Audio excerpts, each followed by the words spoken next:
Hi guys, Johnny ఇంటర్వ్యూకి స్వాగతం. ఇవాళ మా ఆంటీ చేరుకు వచ్చాము. ఏడుగుండు ఆవు పుట్టిందంట.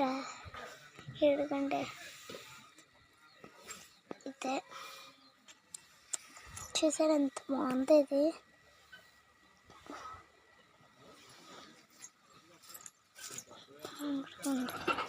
పూజ చేస్తారు. ఇక్కడే అన్ని వంటలు చేసుకుంటారు. ఎన్నిసార్లు తిరుగుతాడో.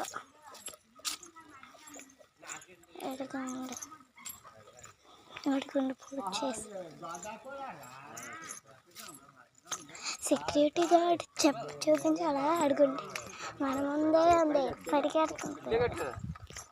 అడుగుండి ట్రాలీ అదే మన కుక్క. అడుగుండి సెక్యూరిటీ గార్డ్ ఎంత పని చేస్తుందో మళ్ళీ.